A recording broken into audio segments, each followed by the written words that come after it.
नमस्कार दोस्तों। भारत के सबसे बड़ा नेता कुछ चाहता हो और वो न मिले तो उसके दिल में दर्द होना तो लाजमी है। कह सकते हैं एक सपना देश के प्रधानमंत्री के दिल और दिमाग में घर कर बैठा हो तब तो प्रधानमंत्री के अंदर ही अंदर बेचैनी पैदा होना स्वाभाविक है। जी हाँ, मैं नरेंद्र मोदी की बात कर रहा हूँ। देश के एक ऐसा प्रधानमंत्री जो वैश्विक स्तर पर भी लोकप्रिय माने जाते हैं, लेकिन बहुत लंबे समय से उनके दिल और दिमाग में भारत के एक प्रदेश चुभता आया है और वो प्रदेश है पश्चिम बंगाल। उनके राजनीतिक जीवन का एक ख्वाहिश है एक बार पश्चिम बंगाल को जीत ले। दोस्तों, चुनाव दर चुनाव, राज्य दर राज्य मोदी जी के नेतृत्व में भाजपा जीत हासिल करती गई। हाल ही में दिल्ली जैसा प्रदेश भी जीत लिया, लेकिन पश्चिम बंगाल को जीतने के लिए कई राजनीतिक रणनीति बनाई गई, लेकिन भाजपा सफल नहीं हो पाई।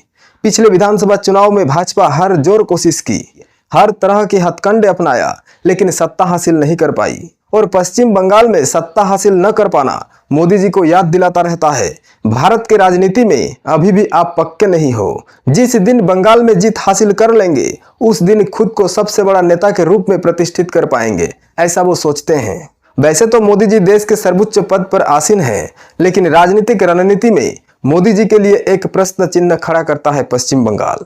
और पश्चिम बंगाल को लेकर मोदी जी कहे तो एक प्रकार की तपस्या करते हैं। पश्चिम बंगाल के पिछले विधानसभा चुनाव से पहले की इन तस्वीरों पर नजर डालिए। ये जो तस्वीर आप देख रहे हैं, यहाँ पर नरेंद्र मोदी रविंद्रनाथ टैगोर जैसा दिख रहे हैं।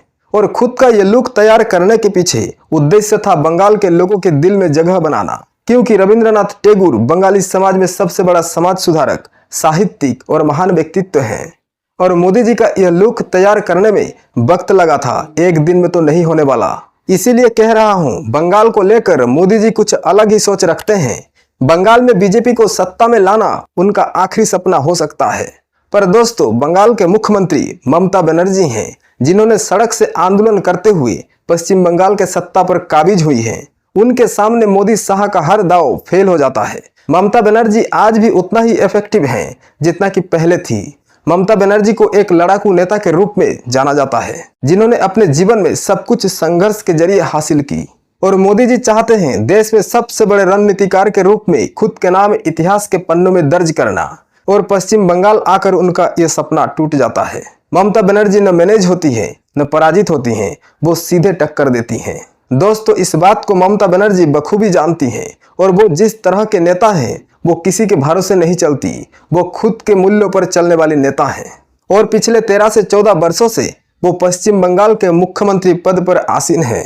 और दोस्तों, पश्चिम बंगाल से कोई नेता अगर राजनीति में उभरता है तो उन्हीं के पार्टी से होकर निकलता है।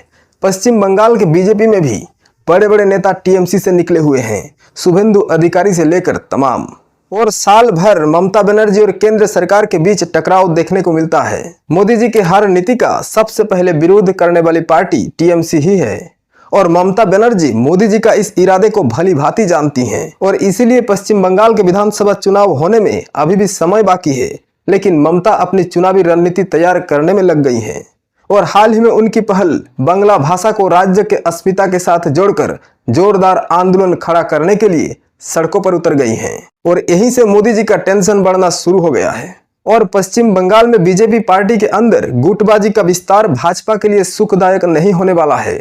और इसीलिए इन दिनों अमित शाह से लेकर बड़े बड़े नेताओं का पश्चिम बंगाल दौरा करना पड़ रहा है। दोस्तों, ममता बनर्जी के पहल से जिस तरह से बांग्ला भाषा और बंगाली अस्मिता का मुद्दा जोर पकड़ रही है, आने वाले समय में टीएमसी को ही फायदा देगी। और वैसे भी पश्चिम बंगाल के जातीय समीकरण में टीएमसी फिट बैठती है और बीजेपी को हिंदुत्ववादी, हिंदू वाली और हिंदुस्तानी करार देते हुए ममता बनर्जी ने पश्चिम बंगाल के लोगों को बीजेपी से दूर करने का योजनाओं पर काम करती रहती हैं। मोदी जी ये अच्छे तरीके से जानते हैं पश्चिम बंगाल में आसानी से सत्ता मिलने वाली नहीं है, लेकिन दिल्ली विधानसभा चुनाव में जिस तरह से भाजपा ने आम आदमी पार्टी को हराया है, इससे भाजपा के लिए पश्चिम बंगाल में भी आशा की किरणें दिखाई देने लगे हैं। पर दोस्तों, क्या बीजेपी कभी पश्चिम बंगाल को जीत पाएगी?